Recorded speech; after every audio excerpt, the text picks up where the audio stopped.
สบายดีพ่อแม่พี่น้องสบายดีFCเด้อมื้อนี้มาฮอดแต่เช้าโดยสบายดีสภามื้อนี้มัน8 โมงแล้วจ้าขนาดมาแต่เช้าเลย9 โมงครึ่งแม่ แม่เดี๋ยวเช้าให้เราตื่นก่อน สวัสดีมาลงโดยมากัน2 คนคือเก้าพ่อแม่พี่น้องเอ้ย เราตื่นเช้าเจ้าอีก ตื่นเช้า เราตื่นแล้วมาสำรุมโกยังไม่ได้เห็นยังเลยเลี้ยวกะ นึ่งแล้วบ่เอาข้าวฮะ ยังเลย อ้าวว่าสิมากินข้าวแล้วมีได้มื้อนี้ฮะ อยากจะบอกมา อ้าวยันมีมาเลยไม่ได้นึ่งเนาะเอาให้แล้วสิได้กินข้าวแล้วบัดนี้ ไป ฮะซื้ออยู่ห้านเอ๊ะแล้วสิมีเงินจ้ะ เขามีอยู่ เจ้าสิซื้อเธอกินบ่ นี่ ใครอยุ่ ตู้ จ้ะ แบบสี่เลยนะ มาเมื่อเลยก็มีแต่สายฟ้าซื้อเธอกินเนาะ ไปหน่อยเนาะ แต่น้อย อยากเอาน้ำเขาไว้ก่อน เข้ามาส่งแต่มื้อเลิกน้ำนี่ เมื่อวานนี่พวก โอ้จ่ายเงินนะเขาเลย ติดเน่ลืม ฮือ หม้อตะบลิน สายฟ้าติดหนี้ ติดหนี้น้ำจักเทื่อละติดหนี้นี่ เท่าเดียวแหละ 3 ตุกเนาะ38 ตู้ ตุกละ8,000บ่ เมื่อเขามีแต่เงิน38 24บ่ไป เมื่ นะ อเขามีแต่เงิน20,000เมื่อวาน เออ แต่บริเอาให้ เออ แต่บริเอาให้แบบนั้นแล้วเขาซื้อแบบสี่เยนาม โอ้เบาหลีก็มาบ่หวานนี่ นะ อ๋อ ขึ้นว่าเนี่ย พอดีอันน่ะน้องสายฟ้าน่ะเพิ่นน่ะนั่นแล้วเขาเอาน้ำมาส่งให้เพิ่นแต่ติดหนี้ทุกคนเลยเห็นเอาเลยแล้วบัดนี้สายฟ้าติดหนี้น้ำเฮ็ดได้สิมีจ่ายให้เขาแล้วบัดนี้ นี่กับเงินมีคันมีเงิน คันมีเงินจึงมาจ่ายให้เขาโอ้เขาสิบ่ครองเอาบ่แหละ เพราะเขาลืมเห็นเขาในห้องมองแต่เขาละมองแต่ไปลิน เอาบ่ได้อยู่แล้วเขาเอาลงให้เนาะ แล้วเอาในที่ตัวในห้องห้องนะมองไปลินเดินแล้วไปเตียงตัวนั้น อืม จากมาตัวในกระป๋องเครื่องใช้เลยมากอะ มาแบบบ่ให้ซุ่มให้เสียงบีบแก้ใส่แหน่ก็ยังดีเนาะ บอลลี่บ้า เราส่งน้ เราส่งน้ำอ๋อ คือว่าบอลลี่ถามแบบบอลนงคือไผบอลนงคือไผแม่นเด้อ เออ เออจะบอกเพิ่นว่าจังได๋ ำเขาบอกว่า บ้านน้องคือไผอ่ะ บอกเพิ่นพรได้ว่าเราอยากเห็นเจ้า ลูกบอก เจ้าก็บอกเพิ่นว่า เพิ่นสิมาอยู่บ่มื้อนี้ฮะอย่าโมโหเนาะ เราอยากเห็นเจ้า แม่เราเบิ่งคลิป เอ เรา อ เบิ่งงูเขาเราเบิ่งคลิปเรา เราก็เบิ่งส่องบ่ โดด แล้วคนนี้แล้วเนาะ โอ้ดีใจได้ดิได้ยินเพิ่นเอิ้นชื่อบอลนงก็ดีใจแฮง มาแต่เช้าเลยมื้อนี้ แม่น เออว่าสิได้เห็นบ่าวหลีได้มื้อนี้ได้พี่น้องเอ้ยสิได้เห็นกันอยู่บ่หรือว่าจังไดเนาะ หลอดเจ้าคือบ่ปิดฝาเนี่ย มันก็เดิงขาน้ำนี่แล้วน้ำให้ได้จะสิเอาเข้าได้บ่น้ำนี่ เขาบ่ได้แล้วทาเจ้าเลย โอ้สิให้หยอน้ำให้บ่แต่ว่าเรื่อง คน ติด ละตุ๊กคนละตุ๊ก เรื่องติดหนี้น้ำนี่เฮ็ดได้สิมีเงินจ่ายซะ อย่ามันก็มีกัน เนาะ อย่าพา เรื่องนั้นเดี๋ยวพาเนาะเอาตัวนี้เข้าไปห้องในก่อนมันบ่เป็นว่าให้เอาเฮาไปซ่อยนะทุกคนเด้ย มาคนละตุ๊กคนละตุ๊ก คนละตุกเลยนะสิลุยแล้วบ่นี่โอ้ยเนาะโทรศัพท์จะได้เอาไหม ก้อนมาเดินนี่ได้สิบบาท เอาคนละตุกเลย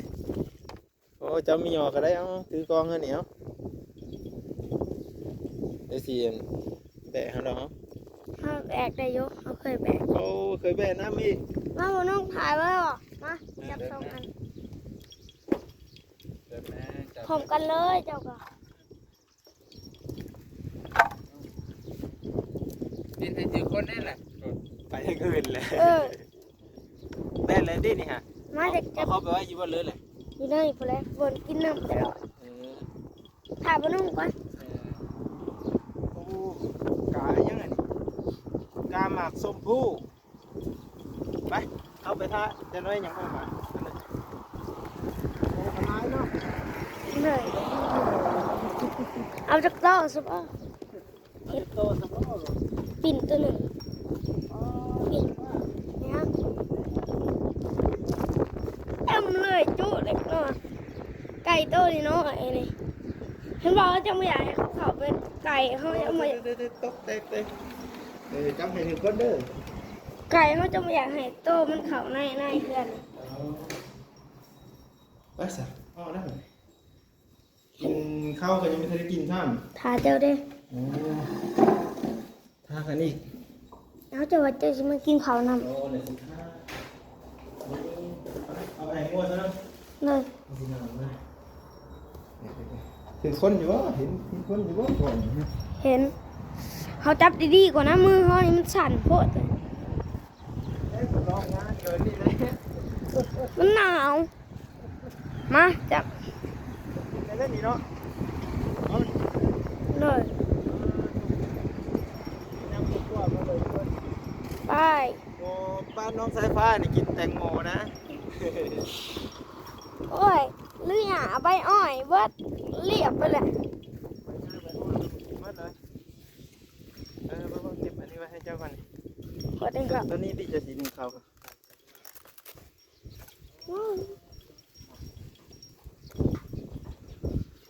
มันจะอยู่ใช่ปะ อยู่ ยังร่ม นะพี่ โมนึงงูที่ตีแบบนี้เนาะงูมันดึงเบิ้ลเลย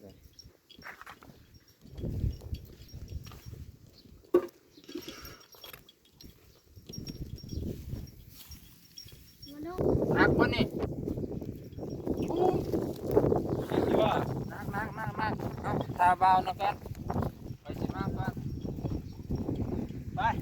ยังเลย เข้าไว้เอากล่องมาโถไปจับผิดจับกระไทย ตอนทับกันแต่เช้าเลยเนาะ เอ้ย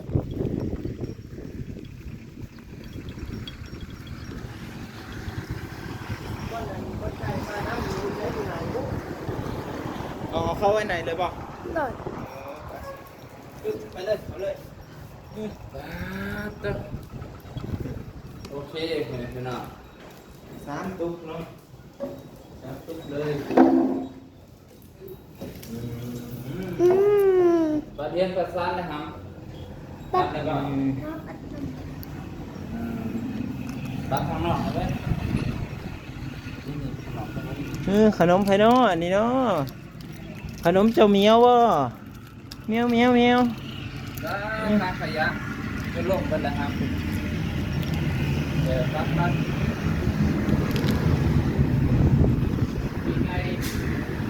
มีไก่ธรรมดาก็ว่าเกลือนวด ติดเลยเนาะ ติดดิน เข้าไม่ได้อยู่ดีกว่าเข้าไปไก่มันตื่นกระโดดเข้า ไก่ติดครับก่อนเจ้า เลย คันฮู้ว่าเพิ่นสิมา อยู่บนโน้แล้วอยู่สิเจ้า ฮู้ว่าบ่ตาได้ บ่อยาก บ่เวียดบ่เวียดคุ้นๆแท้ เราเวียด บ่เวียดจะเปอร์เซ็นต์นี่ อ๋อบ่แสนก็มา เปอร์เซ็นต์เราเคยไปหมอบรถให้เจ้าอยู่จับบ่เวียด อ๋อกับบ่าวเวียดคันเพิ่นมาก็ค่ำแล้วเนาะมื้อนี้เด้เพิ่นเลยเด้สิมาหาน้องสายฟ้านี่รอติดตามมื้อเด้อพี่น้องเด้อ ไม่ได้ชิม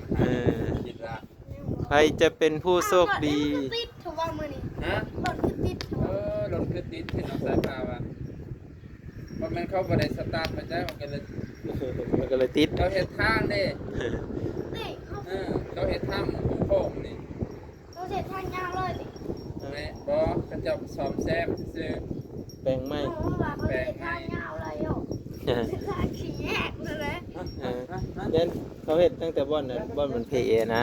เจ้าก็จะได้ทางดีแล้วมันได้กินมะแตงโมเนาะ รถไทยแกอ้อยให้กระเตกกว่าเก่า ให้คักเนาะเอาไว้ขี่มาบ้านเด้อคักได้เลย จะบ้างรถไทยแกอ้อยนะขี่ลูกจับเอามาลงทางในแกงจะโดนจับแกดี รถบ้านน้องสายฟ้านี่หลายเองคอยพี่น้องเอ้ยหืนหันอยู่เลยไปตั้งน้ำเสิร์นเอามาไว้เฮ้อแมวกินยืดเสื้อขู่จะได้ไปอาชีสูบเหรออู้ขู่จะอยู่คนบอกเลยนะ อันนั้นมันสูงยากเลยเงาออกก็มือแห้งในหนังอ่ะ แห้งเลยไปเบิ่งซะโอ้ย ตัวบน มี เพ บอก ชร กัน ไท เลย ย มันออกข่อยเขาเอาแก่เสื้ออ่อนนะแม่ เขาถอดออกรถเป็นบ่ ถอดออกนะเอาใส่มือ ใส่มือมันสิแห้งกว่าเนาะ จังไดพอน้องเลยป่ะ เลยนับเต็มผูกแบบเดียว ชูไปนั่งง่ายกว่า โอ้ จะพอมันจะได้ออกจะพอมันออกน้ำมันจะลดผิด ลองมาดูเอา แล้วมึงดู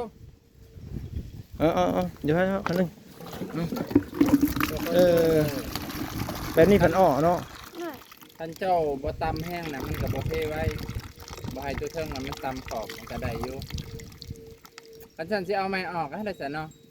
เอาออกบ่ไม้ตัวนี้ สุกไปสุกมาจะนอน เดี๋ยว มั่งเอาหมดบ่สั่ง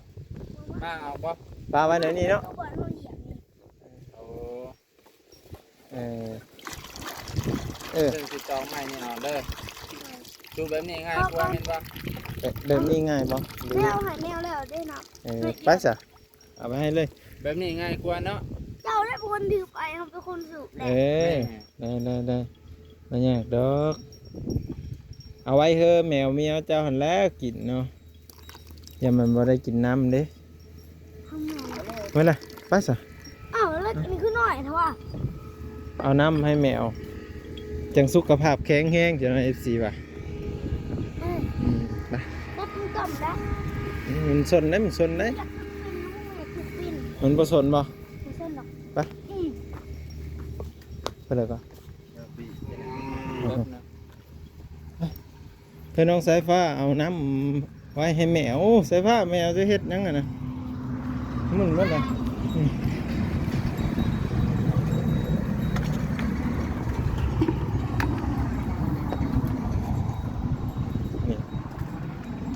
เอาไว้นะให้แมวเพิ่นทุกคน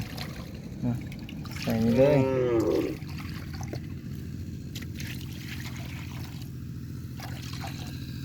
ใส่เต็มๆไว้เลยนี่หมาแมวมันจะกินก็มันกินอยู่นี่ทุกคนเลยเอาใส่เลยเด้อโอ้เถอะใส่ข้าวยังไม่ทันได้กินข้าวกินน้ำมันยังเพิ่นว่าโอ้ยสิกินแต่ขนมเนี่ยบ่แต่ละมื้อนี่เฮ้ย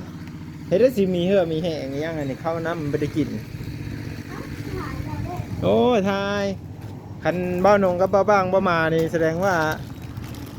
เบ้าสายฟ้านี่อดเลย เอ้าแกะ แกบ่ แล้ว แกเป็นบ่ เป็น แกบ่เป็นบ่ เขาบริจาคให้กัน โอ้บาลีเอาให้ใจดีเนาะบาลีเนาะบาลีนี่ใจดีได้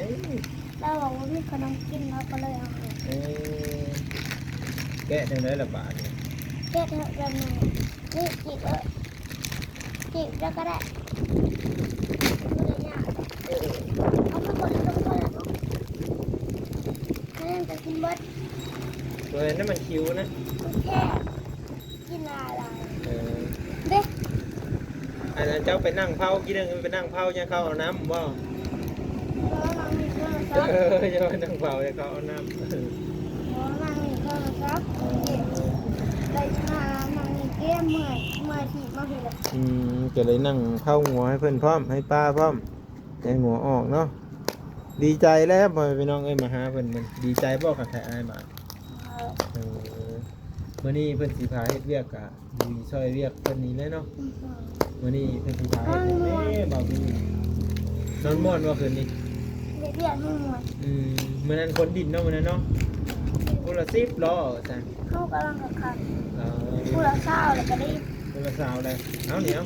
เจ้างั้นเอา เจ้าเที่ยวเพิ่นดูกันนะ เอาหนำมากินจับน้ำคือจะหมกแกะเชื่อ นี่คือขนมไข่เนาะ เด้อแค่เฉพาะอยากกินแทนอยากเบิดเลย ยำกินเนาะเอาไปพี่น้องเอ้ยสิประมาณนี้แหละน้องสายฟ้าก็ได้อยู่ผู้เดียวเหมาะๆแม่ๆอยู่เพิ่นผู้เดียวเอากินโอ้จะน้อยยังสิพาเพิ่นเฮ้ยจะน้อยเบาบี้ซื้ออาหารมาให้เจ้าตี้เนาะ บอก ฮะ เจ้าไม่ได้มามันมาทำ บ่มานะ แล้วว่าเราบอกเป็นสิ่งเดียว อืม ยังไม่ได้มาคือเรา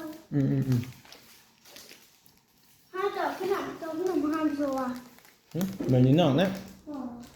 อืม นี่เนาะมันยืดเดี่ยวเลย โอ้อันนี้นี่ถือว่าใช้ปกติแล้วไฟจ้ะเนาะอ่ะ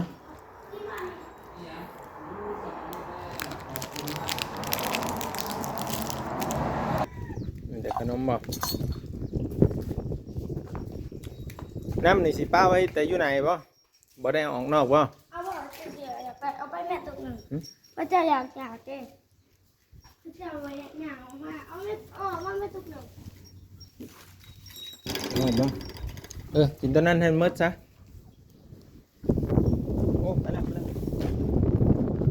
วิดีโอหน้าพอกันใหม่เด้อ FC ทุกคนทุกท่านขอบคุณอยู่ดีมีแห่งเบิดทุกคนน้องๆสายฟ้าเนาะเป็นกำลังใจให้ช่อง YouTube เบาบางหน่อยเด้อ FC น้องสายฟ้าเนาะก็เข้าไปติดตามเป็นกำลังใจให้น้องๆสายฟ้าเนาะติดตามเบิ่งวิดีโอต่อไปพี่น้องมื้อนี้มาพ่อน้องแล้วก็ยืมน้ำเข้ามาให้น้องแน่เนาะแล้วก็สิได้เฮ็ดไปเด้อก็รอติดตามเบิ่งวิดีโอต่อไปพี่น้องสวัสดี สวัสดี